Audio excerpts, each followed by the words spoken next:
Hello my dear students, कैसे हो बेटा आप सभी लोग।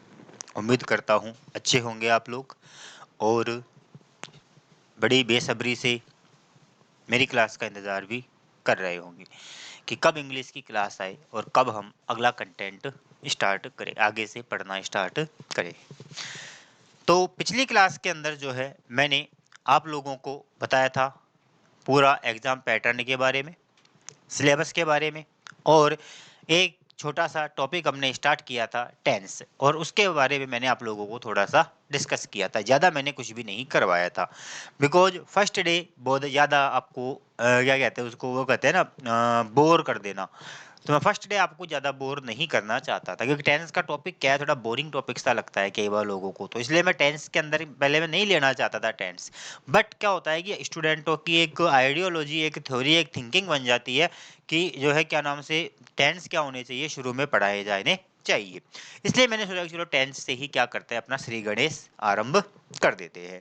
तो मैंने टेंस के बारे में आप लोगों को थोड़ा बताया। जैसा कि आप लोग देख रहे हैं, मैं देवा पंडित एक बार फिर टीच लाइन के इस प्लेटफॉर्म पर आपका तहे दिल से हार्दिक स्वागत करता हूं, अभिनंदन करता हूं, नमस्कार करता हूं और आपसे आगे कंटेंट को स्टार्ट करने से करते हैं। ठीक है, चलो। इंग्लिश हमारा सब्जेक्ट हम पढ़ ही रहे हैं। ठीक है, इंग्लिश के अंदर मैंने आप लोगों को क्या क्या बता दिया था बेटा, टेंस का टॉपिक था। टेंस के अंदर मैंने आप लोगों को ये सब कुछ करा दिया था कि हम क्या क्या पढ़ने वाले हैं। सारा कुछ आ गया था कि नहीं आ गया था? आ गया था ना।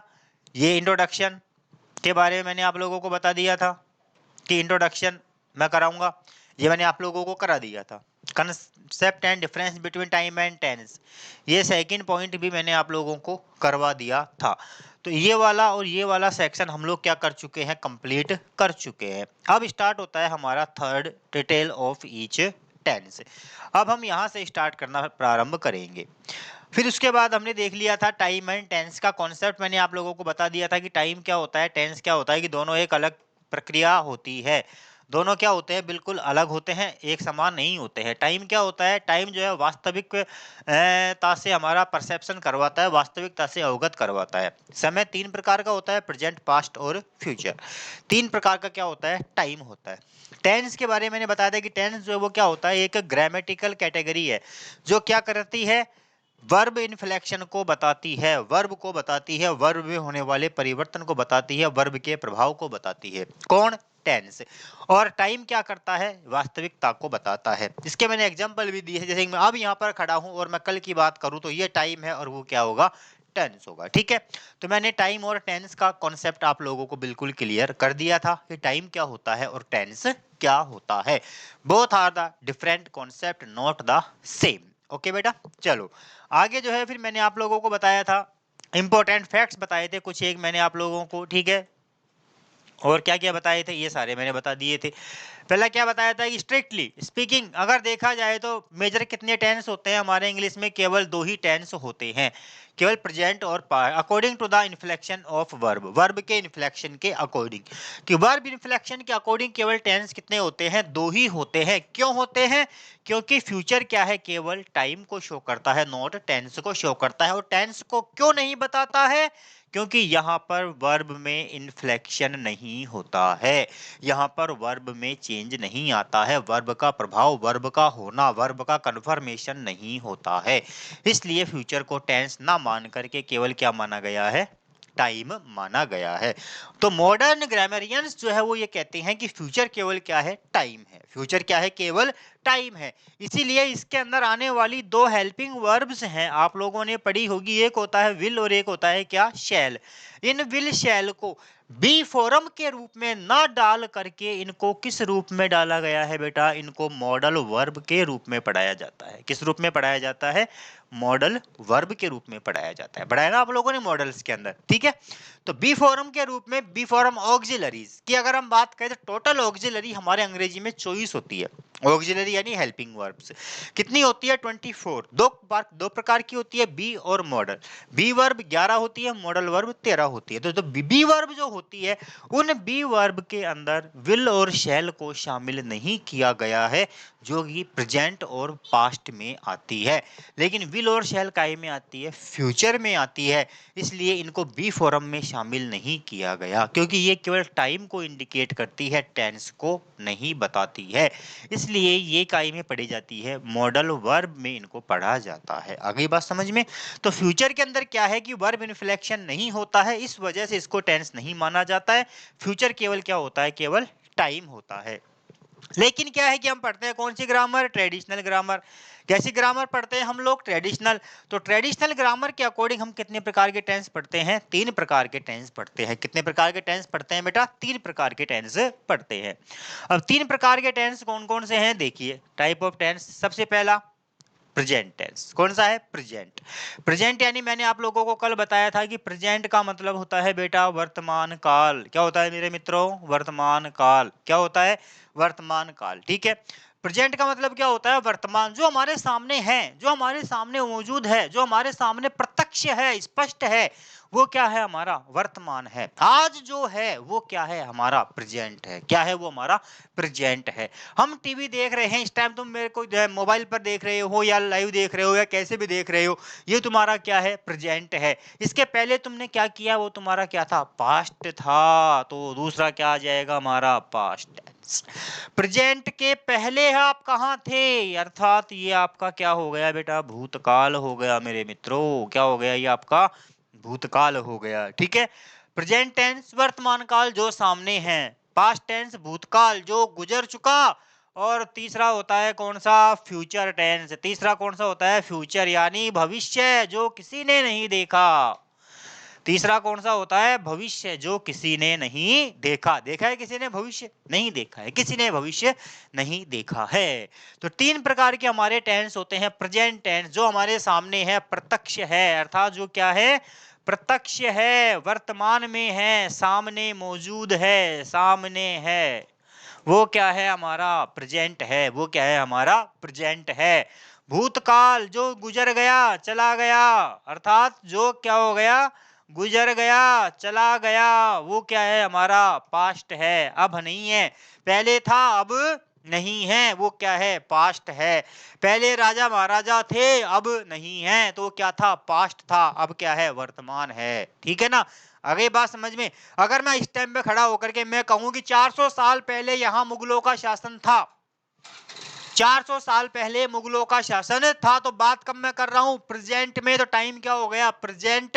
लेकिन कब की कर रहा हूं? पास्ट की। तो टेंस क्या हो जाएगा? पास्ट। आगे बात समझ में? मैं कहूं कि 400 साल पहले अकबर ने महाराणा प्रताप से युद्ध किया था, 500 साल पहले युद्ध किया था, तो प्रेजेंट में खड़ा होकर के पास्ट की बात कर रहा हूं मैं। कब की बात कर रहा हूं? पास्ट की बात कर रहा हूं।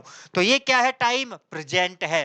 बात कब की कर रहा हूं? टेंस पास्ट की कर रहा हूं। ये है हमारा टाइम और टेंस का कॉन्सेप्ट। आ गया समझ में आप लोगों को? बोलो, क्लियर है? चलो, तो प्रेजेंट टेंस जो हमारे सामने मौजूद है वो क्या कहलाएगा? प्रेजेंट कहलाएगा। पास्ट टेंस यानी भूतकाल जो चला गया, गुजर गया, कभी नहीं आने वाला लौट करके, वो क्या कहलाएगा? हमारा भूतकाल कहलाएगा। और भविष्य जो आने वाला है, जो किसी ने भी नहीं देखा, कल क्या होगा किसी ने देखा है क्या? नहीं देखा है ना, कोई पता नहीं है कल क्या होने वाला है। हाँ? आज का ही पता है, एक अगले क्षण का पता नहीं है, कल तो बहुत दूर की बात है। आज रात क्या हो जाए, क्या ना हो जाए, प्रलय आ जाए, विप्लव आ जाए, हो सकता है पाकिस्तान मिसाइल छोड़ दे, हो सकता है इजराइल का मिसाइल यहाँ पर आ जाए, हो सकता है कुछ और घटना हो जाए, भूकंप आ जाए, ज्वालामुखी फट जाए, जमीन फट जाए, आकाश फट जाए, कुछ भी फट सकता है, कुछ भी हो सकता है, सृष्टि प्रलय आ सकती है, कुछ भी हो जाए, कल सवेरे पता चले कि कुछ है ही नहीं, सब कुछ गायब, एवरीथिंग इज डेड। तो फिर क्या होगा? भविष्य किसी ने देखा है? किसी ने भविष्य नहीं देखा है। तो वो क्या है? भविष्य काल जो आने वाला है, जो आने वाला है, जो आने वाला है, क्या है? भविष्य है। क्लियर? दैट्स क्लियर तीनों टेंसों का। प्रेजेंट टेंस जो हमारे सामने है, पास्ट टेंस चला गया, भूतकाल आने वाला है, चला गया है, आने वाला है। 3 प्रकार के क्या होते हैं? टेंस होते हैं। क्लियर? अब आ जाइए आगे। ये कहते हैं, तक मैंने आप लोगों को कल समझा दिया था। अब हम इससे आगे की कहानी स्टार्ट करते हैं। अब देखो देखो, अब बेटा क्या होता है कि प्रत्येक टेंस को जो है 4 भागों में बांटा गया है। कितने भागों में बांटा गया है? 4 भाग। प्रत्येक टेंस के कितने भाग हैं? 4 भाग हैं। कितने भाग हैं? 4 भाग हैं। ठीक है, प्रत्येक टेंस के कितने भाग हैं? 4 भाग हैं। देखो कौन कौन से? पहला है इंडेफिनेट, दूसरा है कंटिन्यूअस, तीसरा है परफेक्ट, और चौथा है परफेक्ट कॉन्टिन्यूअस। ठीक है, पहला इंडेफिनेट, दूसरा कंटिन्यूअस, तीसरा परफेक्ट और चौथा परफेक्ट कंटिन्यूअस। ठीक है, इंडेफिनेट, इंडेफिनेट को कहा जाता है बेटा अपूर्ण काल। इंडेफिनेट को हम क्या कहते हैं? अपूर्ण कहते हैं। कंटिन्यूअस को क्या कहा जाता है? कंटिन्यूअस को कहा जाता है जारी काल। परफेक्ट, परफेक्ट को कहा जाता है पूर्ण काल। बताऊंगा मैं क्यों कहते हैं, क्या है इनकी विशेषताएं। और परफेक्ट कंटिन्यूअस को कहा जाता है पूर्ण जारी काल। आगे बात समझ में, क्या कहा जाता है? पूर्ण जारी काल। ठीक है बेटा, ठीक है ना? एक एक को आपस से ले लेते हैं। यस,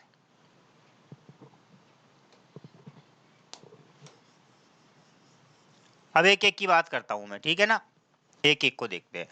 चारों प्रकार बता दिए मैंने, इंडेफिनेट, परफेक्ट, परफेक्ट, कंटिन्यूअस। सबसे पहले मैं बात करता हूं काई की? इंडेफिनेट की। इंडेफिनेट पहला भाग होता है प्रत्येक टेंस का, उसे कहा जाता है क्या? इंडेफिनेट। क्या कहा जाता है उसको? इंडेफिनेट कहा जाता है। इंडेफिनेट का मतलब होता है अपूर्ण। अपूर्ण का मतलब जिस कार्य के बारे में पूर्ण जानकारी नहीं हो, पूर्ण जानकारी का अभाव, पूर्ण जानकारी का अभाव। ठीक है, पूर्ण जानकारी का अभाव मतलब कि ऐसा टेंस या ऐसा कार्य, ऐसा एक्शन जिसके बारे में हमें कंप्लीट इंफॉर्मेशन नहीं हो कि वो कब हुआ, कब नहीं हुआ, कब हुआ, कैसे हुआ, कोई पता नहीं है, बस एक्शन हो गया इतना पता है हमको। मैं बाजार जाता हूँ, वह खाना खाता है, वह गणित पढ़ता है, वह अंग्रेजी पढ़ता है, वह जयपुर गया। ठीक है, वह क्रिकेट खेल रहा था, वह ये कर रहा था, बस केवल क्रिया का पता है हमको, लेकिन कब कर रहा था, क्यों कर रहा था, कैसे कर रहा था, कोई पता नहीं है। तो ऐसे जो टेंस होते हैं वो क्या कहलाते हैं बेटा? अपूर्ण कहलाते हैं, इंडेफिनेट कहलाते हैं, चाहे वो पास्ट का हो चाहे वो फ्यूचर का हो। आगे बात समझ में, कि जब कोई कार्य ऐसा हो जिसका क्षणिक समय के लिए हो, इसे अल्पकालिक भी कहा जाता है। क्या कहा जाता है इसको? अल्पकालिक। क्या कहते हैं बेटा इसको? अल्पकालिक। मतलब कुछ समय के लिए हुआ और उसके बाद वो काम क्या हो गया? समाप्त हो गया। कुछ समय के लिए हुआ और उसके बाद वो काम क्या हो गया? समाप्त हो गया। तो क्या हो गया हमारा? अपूर्ण कहलाएगा, इंडेफिनेट कहलाएगा। मैं रोजाना गणित पढ़ता हूँ। ठीक है, अब कितना पढ़ता है, कितनी देर पढ़ता है, कितनी देर नहीं पढ़ता है, कोई पता है क्या? कोई पता नहीं है। सुबह पढ़ता है, दोपहर को पढ़ता है, रात को पढ़ता है, कोई पता नहीं है। 1 घंटे पढ़ता है, 2 घंटे पढ़ता है, 3 घंटे पढ़ता है, कोई पता नहीं है। क्यों पढ़ता है? उसकी रुचि है इसलिए पढ़ता है, गुरुजी के पिटने के कारण पढ़ता है, क्यों पढ़ता है कोई पता नहीं है। नहीं है, बस केवल गणित पढ़ता है, बस इतना पता है हमको। तो पूरी जानकारी हमारे पास में नहीं है। तो पूर्ण जानकारी का क्या है? अभाव है, इसलिए इसको क्या कहा जाता है? अपूर्ण या अल्पकालिक काल कहा जाता है। कुछ समय के लिए होता है, समाप्त हो जाता है। आ गई बात समझ में? ये हमारा क्या है? इंडेफिनेट। कौन सा काल है बेटा? इंडेफिनेट। अगला आ जाइए, कंटिन्यूअस। कंटिन्यूअस को हम कहते हैं क्या? जारी काल। कंटिन्यूअस को हम क्या कहते हैं? जारी काल। जारी काल का मतलब होता है कि कहने के समय तक कार्य क्या हो रहा हो? चल रहा हो। मैं यहाँ खड़ा हूं और मैं किसी एक्शन के बारे में बात करूं तो वो एक्शन चल रहा होना चाहिए, तो क्या कहलाएगा? जारी कहलाएगा। जैसे मैं कहूं कि बाहर एक मोटरसाइकिल जा रही है, मतलब जा रही है। मैं कह रहा हूं वो जा रही है, मेरे कहने तक काम चल रहा है। चल रहा है ना? कंटिन्यूअस में चला जाएगा। आगे बात समझ में? मैं यहाँ पर आप लोगों के सामने खड़ा हूं और मैं कहूं कि कल शाम को राजू टीवी देख रहा था, अर्थात मैं जब वहां पर मौजूद था तब तक वो काम क्या हो रहा था? चल रहा था। काम क्या हो रहा था? चल रहा था। तो कहने के समय तक या देखने के समय तक काम क्या हो रहा हो? लगातार चल रहा हो, लगातार चल रहा हो, जारी रहा हो, तो उसे क्या कहते हैं हम? कंटिन्यूअस कहते हैं। क्या कहते हैं बेटा? कंटिन्यूअस कहते हैं। आ गई बात समझ में? तो ऐसा कार्य जो कहने के समय तक लगातार चलता रहे क्या कहलाएगा? कंटिन्यूअस कहलाता है। क्या कहलाता है? कंटिन्यूअस कहलाता है। ठीक है, तीसरे की बात करें, तीसरा होता है परफेक्ट। और परफेक्ट का मतलब होता है पूर्ण। परफेक्ट का मतलब क्या होता है? पूर्ण। पूर्ण का मतलब होता है बेटा कि वह कार्य, वह एक्शन जो कहने के समय तक फिनिश हो चुका हो, कंप्लीट हो चुका हो। ठीक है ना? The action that has been completed till then. कहने के समय तक काम कंप्लीट हो चुका हो, पूरा हो चुका हो, उसे हम क्या कहते हैं? परफेक्ट कहते हैं। क्या कहते हैं? परफेक्ट। जैसे उसने खाना खा लिया है, अर्थात कहने के समय तक खाना खा चुका है। ठीक है। चोर पकड़ लिए गए थे, चोरों को पकड़ लिया गया था, अर्थात कहने के समय तक काम कंप्लीट हो गया था। ठीक है ना? तो कहने के समय तक काम क्या हो चुका हो? पूरा हो चुका हो, कंप्लीट हो चुका हो, उसका प्रभाव वर्तमान पे दिखाई दे। ठीक है। क्या कहलाएगा? वो परफेक्ट कहलाएगा। ठीक है। काम पास्ट में हो चुका है लेकिन प्रभाव वर्तमान में दिखाई दे रहा है, किसमें चला जाएगा? परफेक्ट में चला जाएगा। किसमें चला जाएगा बेटा? परफेक्ट में चला जाएगा। आ गई बात समझ में? आ गई बात समझ में? ठीक है। तो क्या होता है परफेक्ट का मतलब? पूर्ण काल। परफेक्ट यानी क्या होता है? पूर्ण काल। ठीक है। आ गई बात समझ में? क्लियर है? बोलो अंडरस्टैंड। इंडेफिनेट का मतलब क्या हुआ? अब चलो चला अगले पे चलते हैं, चौथे पे। तो पूर्ण का मतलब कहने के समय तक काम क्या हो चुका हो? कंप्लीट हो चुका हो, समाप्त हो चुका हो, समाप्त हो जाए, कार्य क्या हो चुका हो? समाप्त हो गया, तो क्या कहलाएगा? परफेक्ट कहलाएगा। चौथा आता है हमारा परफेक्ट कॉन्टिन्यूअस, और इसको कहा जाता है मेरे बच्चों पूर्ण जारी। क्या कहा जाता है बच्चा? पूर्ण जारी कहा जाता है मेरे बच्चा। ठीक है बच्चा। देखो बच्चा बात क्या है, पूर्ण जारी क्यों कहा जाता है, समझना इस चीज को। ठीक है बच्चा। बात यह है कि यहाँ पर जो काम होता है वो किसी समय के साथ शुरू होता है। यहाँ पर जो काम होता है वो किसी समय के साथ शुरू होता है। ठीक है। क्या होता है? समय के साथ। लेकिन कहने के समय तक क्या रहता है? जारी रहता है।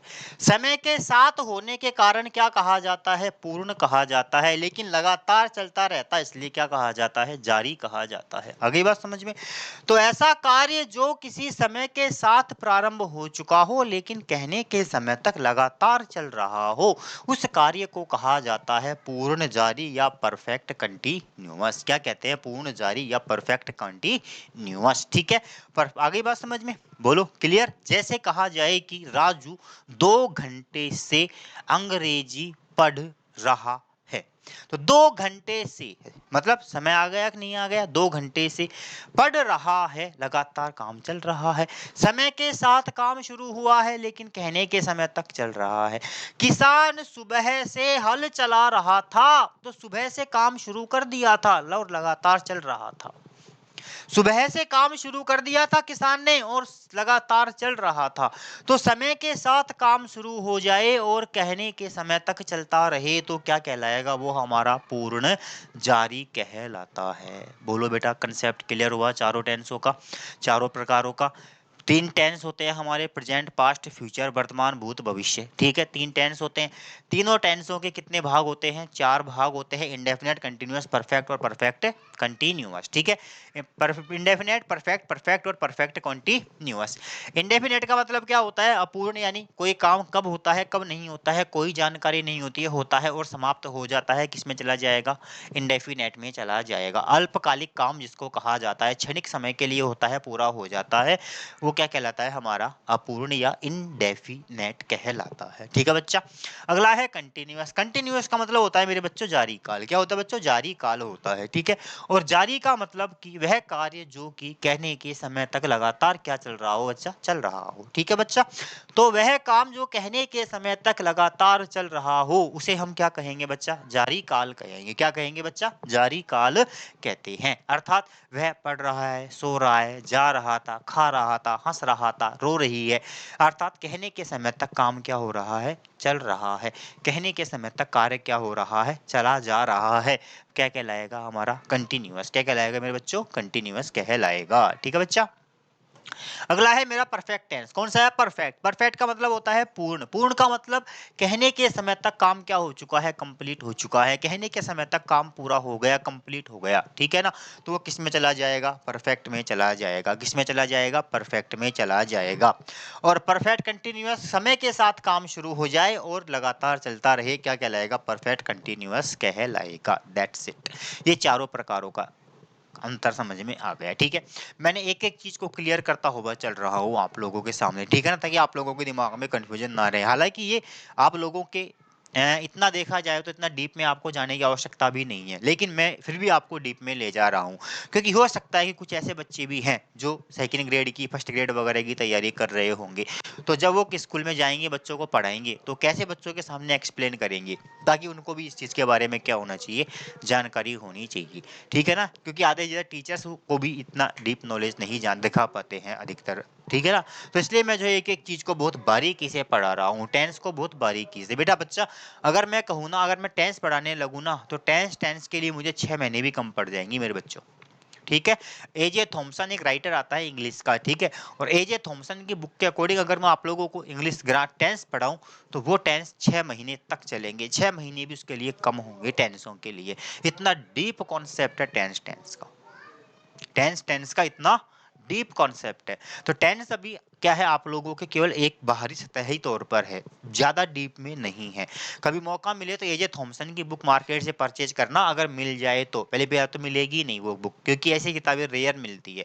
ठीक है ना, तो एजे थॉमसन की बुक देखना, और एजे थॉमसन की बुक में टेंस का टॉपिक देखना, आप लोगों की आंखें फटी की फटी रह जाएंगी। अब क्या लिखा है उस बंदे ने, क्या खतरनाक लिखा है उस टेंसों के बारे में, कितना डीप कॉन्सेप्ट दिया है उसने टेंसों का।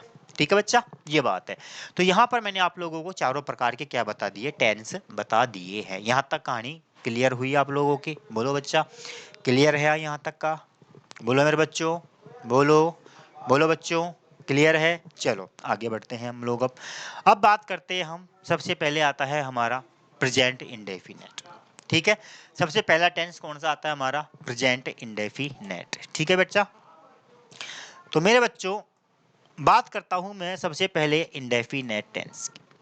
प्रेजेंट का इंडेफिनेट कौन सा टेंस है? Present indefinite. तो सबसे पहले इसकी पहचान आपको पता होनी चाहिए। पहचान क्या होती है इसकी? ता है, ती है, ते है, ता हूं। अर्थात हिंदी वाक्यों के अंत में क्या दिया गया हो? ता है, ती है, ते है, ता हूं। हिंदी वाक्यों के अंत में, हिंदी वाक्यों के अंत में, क्योंकि ट्रांसलेशन के लिए काम में आएगा ये। जब आप लोगों के सामने क्वेश्चन आएगा ना कि दिए गए वाक्य को अंग्रेजी में अनुवाद कीजिए, तब वहां पर आप लोगों को देखना पड़ेगा ये। तो हिंदी वाक्यों के अंत में ता है, ती है, ते है, ताहू आ जाए, तो टेंस कौन सा होगा मेरे बच्चों? प्रेजेंट इंडेफिनेट होगा। कौन सा होगा बच्चों? इंडेफिनेट। कौन सा? प्रेजेंट का। आ गई बात समझ में? ता है, ती है, ते है, ताहू आ जाए, तो टेंस होगा प्रेजेंट का इंडेफिनेट। क्लियर? अब क्लियर बच्चा? ठीक है। अब देखो, अभी यहां पर मत जाओ, केवल मेरे साथ चलो। अब देखो, मैं आप लोगों को एक चीज बताता हूं कि हमारे अंग्रेजी में सब्जेक्ट और वर्ब का एक कॉम्बिनेशन चलता है, जिसको कहा जाता है सब्जेक्ट वर्ब एग्रीमेंट या कॉन्कर्ड। सब्जेक्ट वर्ब एग्रीमेंट या कॉन्कर्ड कहा जाता है। आगे टॉपिक आएगा, मैं आप लोगों को पढ़ाऊंगा। ठीक है ना, उसका कॉन्सेप्ट क्या होता है, बेसिक केवल इतना समझ लो। सब्जेक्ट वर्ब एग्रीमेंट का मतलब क्या होता है कि वाक्य में सब्जेक्ट के अनुसार क्या लगाना? वर्ब लगाना। बस इस कॉम्बिनेशन को, कर्ता और क्रिया का जो युग्म है, इस युग्म को सटीक तरीके से लगा देना ही सब्जेक्ट वर्ब कहलाता है। क्या कहलाता है? Subject verb.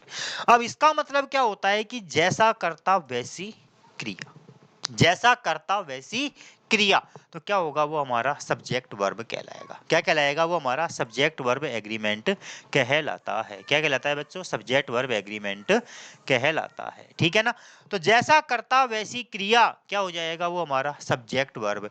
अब मैं आपको बताऊं कि हमारे इंग्लिश के अंदर दो तरह के सब्जेक्ट होते हैं, दो तरह के वर्ब होती है। ठीक है, दो तरह के सब्जेक्ट होते हैं, एक होता है सिंगुलर सब्जेक्ट और एक होता है प्लूरल सब्जेक्ट। अब देखो मेरे बच्चों, सिंगुलर सब्जेक्ट कौन कौन से होते हैं? सिंगुलर सब्जेक्ट, और दूसरा है आप लोगों के प्लूरल सब्जेक्ट। ठीक है, सिंगुलर सब्जेक्ट के अंदर मेरे बच्चों आता है ही, शी, इट और नेम, या कोई भी सिंगुलर नाउन। ठीक है, ये हमारे क्या होते हैं? सिंगुलर सब्जेक्ट होते हैं। ठीक है बच्चा, सिंगुलर सब्जेक्ट जो लिखा है मैंने यहाँ पर, सिंगुलर सब्जेक्ट का मतलब है he, she, it, name. Singular noun, he, she, it, name. ठीक है बच्चा, ये हो गया।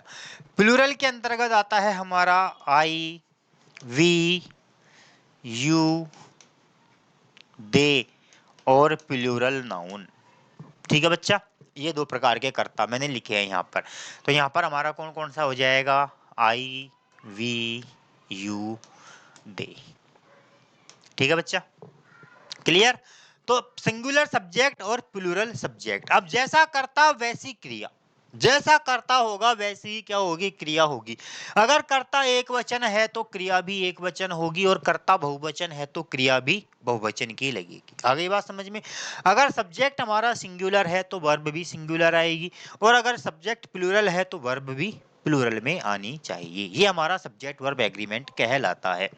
अब सब्जेक्ट हमारा सिंगुलर है तो वर्ब भी कैसी आनी चाहिए बेटा, सिंगुलर। अब यहाँ पर वर्ब दो तरह की है, एक तो है हमारे मेन वर्ब और दूसरी है हमारी हेल्पिंग वर्ब। एक तो है मेन वर्ब और दूसरी है हेल्पिंग वर्ब। तो अगर मेन वर्ब की बात की जाए तो एक वचन कर्ताओं के साथ में आती है क्रिया की फर्स्ट फॉर्म में एस या ईएस जोड़ा जाता है। क्या जोड़ा जाता है, फर्स्ट फॉर्म में एस या ईएस। और अगर बात की जाए बहुवचन की तो क्रिया में क्या जोड़ा जाता है, केवल फर्स्ट फॉर्म आती है, कुछ नहीं जोड़ा जाता है। ठीक है, अगर एक वचन करता है तो क्रिया के फर्स्ट फॉर्म में क्या जोड़ेंगे, एस ई एस जोड़ेंगे, और अगर प्लूरल है तो क्रिया में केवल कुछ नहीं जोड़ना है, फर्स्ट फॉर्म ऐसे की ऐसे लिख देनी है। आ गई बात समझ में। बात करें अगर हेल्पिंग वर्ब की तो कर्ता सॉरी, अगर सिंगुलर करता है तो हेल्पिंग वर्ब क्या आएगी, डज आएगी, और अगर प्लूरल है तो हेल्पिंग वर्ब क्या आएगी, डू आएगी। बच्चों क्या आएगी, डू आएगी। आगे बात समझ में, ठीक है, क्लियर। अब देखो, अब समझ लो आप लोग का आएगा कॉन्सेप्ट।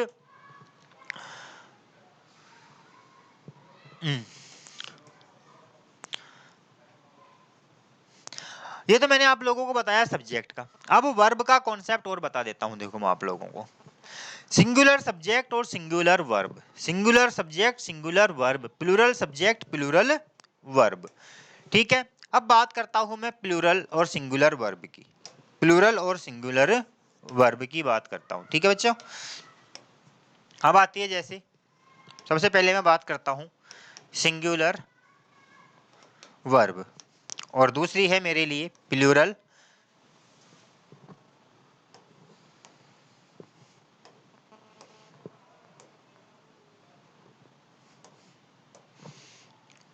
Plural verb. ठीक है, तो देखो बेटा, सिंगुलर वर्ब के अंदर सबसे पहले आएगा डज, आएगा इज, आएगा हैज, आएगा वाज, और आएगा फर्स्ट फॉर्म में एस या ईएस। ये मेरा क्या रहेगा बच्चा, फर्स्ट सिंगुलर वर्ब रहेगा। ठीक है बच्चों, प्लूरल वर्ब की अगर मैं बात करूं बच्चा तो रहेगा डू, आर, हैव, वर, और वर्ब की फर्स्ट फॉर्म रहेगी। ठीक है बच्चा, आ गई बात समझ में। तो जैसा करता वैसी क्रिया, जैसा करता वैसी क्रिया, singular subject singular verb, plural subject plural verb. ये आप लोगों के सामने मैंने सिंगुलर वर्ब लिख दी, ये आपके सामने मैंने प्लूरल वर्ब लिख दी है। तो यहाँ पर ये वर्ब कैसी है, सिंगुलर वर्ब आ रही है, आ रही है ना। कर्ता सिंगुलर है तो वर्ब कैसी आएगी, सिंगुलर आएगी। अगर कर्ता प्लूरल है तो वर्ब कैसी आएगी, प्लूरल आएगी। कैसी आएगी बच्चा, प्लूरल वर्ब आएगी। आ गई बात समझ में, बोलो क्लियर है, बोलो क्लियर हुआ। ठीक है, तो ये हमारा है।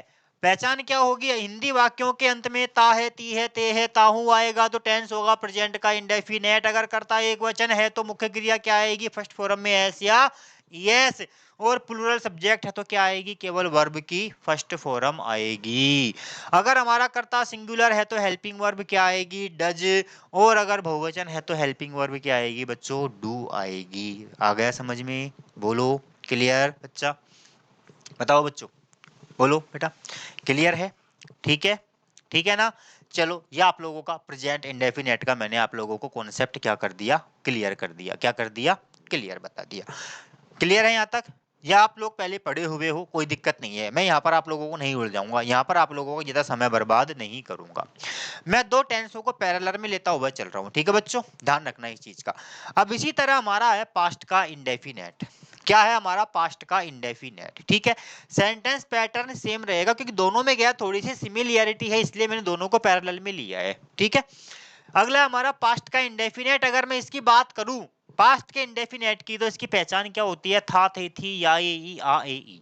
वही हिंदी वाक्यों के अंत में, हिंदी वाक्यों के अंत में, हिंदी वाक्यों के अंत में। ठीक है बच्चा, हिंदी वाक्यों के अंत में था, थे, थी, या, ए, ई, आ, ए, ई, आए, तो टेंस कौन सा होगा मेरे बच्चों? पास्ट का इंडेफिनेट होगा। क्या होगा बच्चों? पास्ट का इंडेफिनेट होगा। अब यहाँ पर पास्ट के इंडेफिनेट में सिंगुलर प्लूरल का कोई रोल नहीं है, चाहे कर्ता सिंगुलर हो चाहे प्लूरल हो, सभी के साथ मेन वर्ब कैसी आएगी? सेकंड फॉर्म आएगी। मेन वर्ब क्या आएगी? Second form. और हेल्पिंग वर्ब क्या आएगी? डिड आएगी। दोनों के साथ में, सिंगुलर सा हो चाहे प्लूरल हो। आगे बात समझ में? आगे बात समझ में? बोलो मेरे बच्चों, क्लियर हुआ ये चीज? पास्ट इंडेफिनेट में पहचान है था, थे, थी, या, ए, ई, आए, ई। क्लियर हुआ? इसके अंदर सब्जेक्ट क्या होगा? सिंगुलर हो चाहे प्लूरल हो, मेन वर्ब सेकंड फॉर्म आनी है और हेल्पिंग वर्ब क्या आनी है? डिड आनी है। क्लियर है ये कॉन्सेप्ट? बोलो बच्चा, बात क्लियर हुई? हो गई क्लियर ये चीज आप लोगों के? ठीक है, ये आप लोग सब जानते हो, इसमें मैं आप लोगों का टाइम वेस्ट नहीं करूंगा। आगे बात समझ में? चलो आगे बढ़ते हैं। आगे एक महत्वपूर्ण बात आ गई। अब देखो, नोट, ये दो चीजें हैं आप लोगों को दिमाग में रखनी है। पहला पॉइंट क्या है मेरा कि डू डज डिड के साथ हमेशा वर्ब की कौन सी फॉर्म आती है? फर्स्ट फॉर्म आती है। जहां भी डू डज डिड दिख जाए वहां पर हमेशा वर्ब की कौन सी फॉर्म लगेगी? फर्स्ट फॉर्म लगेगी। ठीक है ना? डू के साथ में कभी एस ई एस नहीं आएगा, डज के साथ कभी एस ई एस नहीं आएगा, डिड के साथ कभी सेकंड फॉर्म नहीं आएगी। आ गई बात समझ में? तो पहली चीज आप लोगों को ध्यान में रखनी है कि जहां भी डू डज डिड आ जाए उनके साथ हमेशा कौन सी फॉर्म लगेगी? फर्स्ट फॉर्म का प्रयोग किया जाएगा। पहला पॉइंट, पहला फैक्ट। दूसरी जो बात है वो ये है कि प्रेजेंट और पास्ट इंडेफिनेट, इसलिए दोनों को साथ साथ लिया है मैंने, ये फैक्ट है इसलिए वजह से कि प्रेजेंट के और पास्ट इंडेफिनेट के जो सिंपल सेंटेंस होते हैं, ये हमारे टाइपिस्ट की मिस्टेक हो गई बच्चों। सिंपल सेंटेंस जो होते हैं उन सिंपल सेंटेंसों में हेल्पिंग वर्ब का यूज नहीं होता है। किसमें? दोनों ही टेंसों के। कौन कौन से? प्रेजेंट और पास्ट के सिंपल सेंटेंस। ठीक है ना? प्रेजेंट इंडेफिनेट और पास्ट इंडेफिनेट के सिंपल सेंटेंसों में हेल्पिंग वर्ब का यूज नहीं होता है। हेल्पिंग वर्ब का यूज नहीं होता है। आगे बात समझ में? ये आप लोगों को ध्यान रखना है। ठीक है बच्चों, ये चीज है। आगे अगर हम बात करें तो आगे आता है हमारा वेरियस पैटर्न। मैंने बताया था ना आप लोगों को कि प्रत्येक टेंस के बाद में उसका सेंटेंस पैटर्न पढ़ने वाले हैं। अब देखिए, प्रेजेंट इंडेफिनेट की बात करता हूं मैं। तो प्रेजेंट इंडेफिनेट देखो बच्चा, यहाँ पर हमारे पास में चार तरह के वाक्य चलेंगे। ये देखो, पहले मैं पिछली स्लाइड पे ले जाता हूँ एक बार आप लोगों को वापस से। यहाँ पर डू डज डिड के साथ में जैसे मैं कहूँ कि he does not eat mango, did you right a novel. ठीक है बच्चा, देखो यहाँ पर क्या आ रहा है? डज। यहाँ पर क्या आ रहा है? डिड आ रहा है। ठीक है ना? तो डज के साथ में क्या आ रही है? फर्स्ट फॉर्म ईट। क्या आ रही है? ईट। प्रेजेंट इंडेफिनेट अगर क्या हो जाता, अगर यहाँ पर आ जाता क्या? ईट्स, तो क्या हो जाती? गलत। यहाँ पर हमको नहीं लगाना है। क्या लगेगा? केवल ईट लगेगा डू डज के साथ में। डिड यू राइट, क्या आ रहा है? डिड। डिड के साथ में क्या आ रही है? राइट, वर्ब की फर्स्ट फॉर्म आएगी। क्या आएगी? डिड के साथ वर्ब की फर्स्ट फॉर्म आएगी। बोलो, क्लियर है बच्चा? ठीक है ना? डू डज डिड के साथ, ये मैंने आप लोगों को बता दिया। ठीक है ना? कि डू डज डिड के साथ हमेशा क्या आ रही है? जहां भी डू डज आ रहा है वहां पर क्या आ रही है? फर्स्ट फॉर्म आ रही है। डू डज डिड जहां भी आ रहा है वहां पर फर्स्ट फॉर्म आ रही है।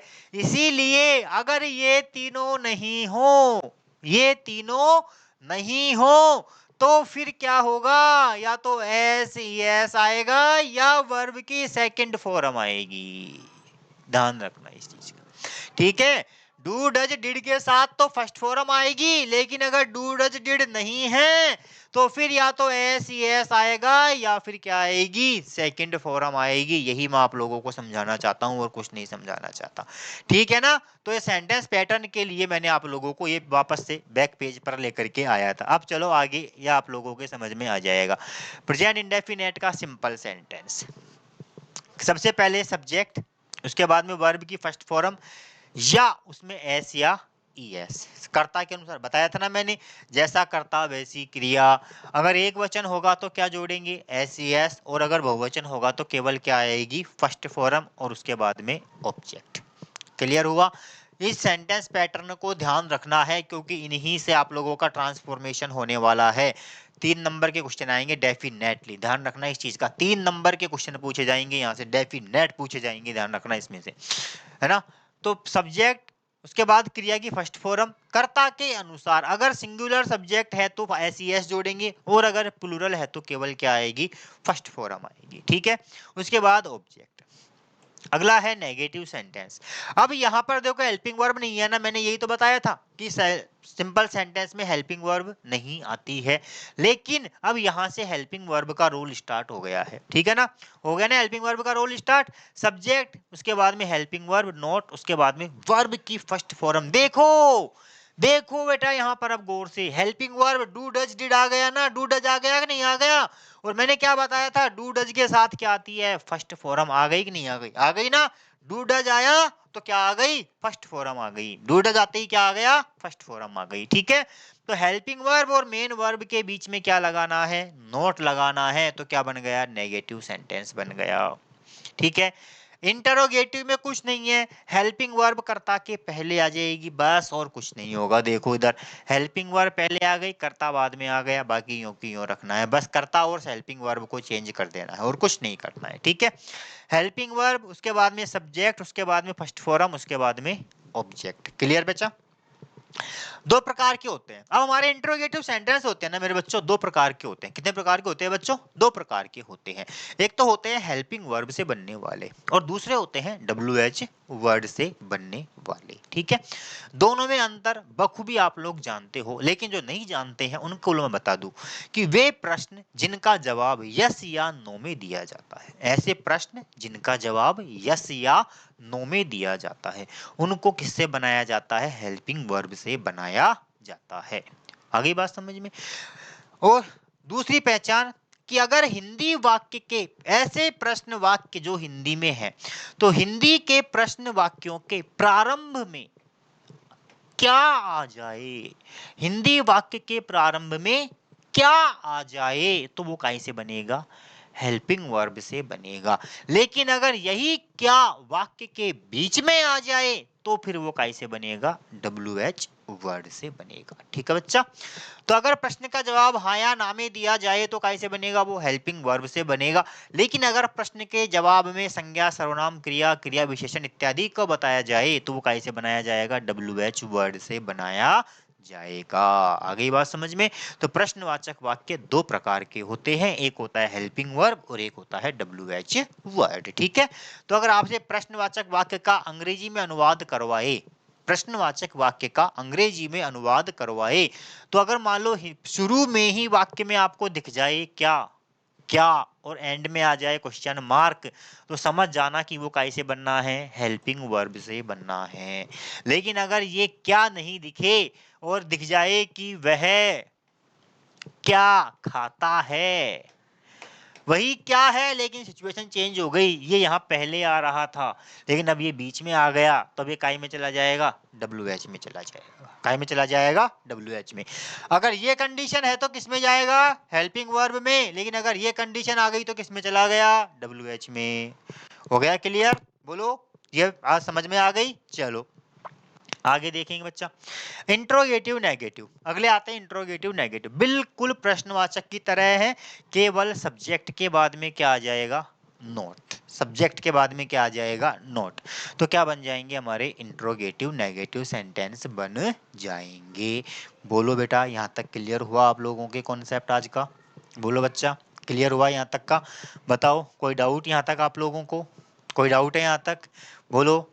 ये चीजें समझ में आ गई आप लोगों के, यहाँ तक मैंने आप लोगों को आज सेंटेंस पैटर्न तक मैं आप लोगों को लेकर के आया हूँ, एक एक चीज को समझाता हुआ बारीकी से।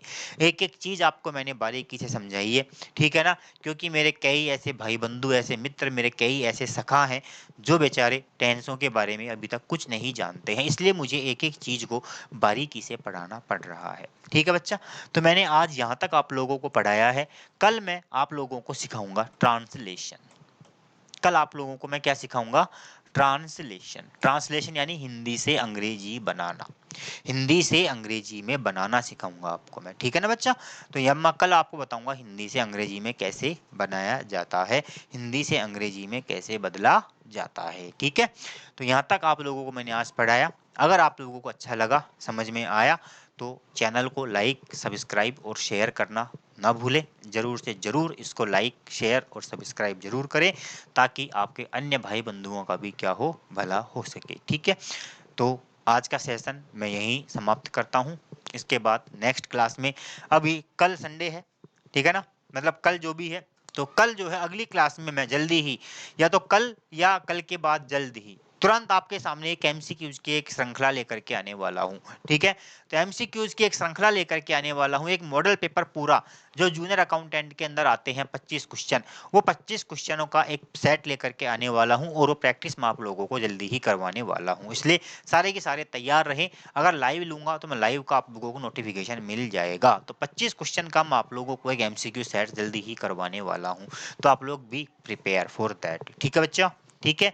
तो मिलते हैं अगली क्लास में, ठीक है। तब तक बच्चा राधे राधे।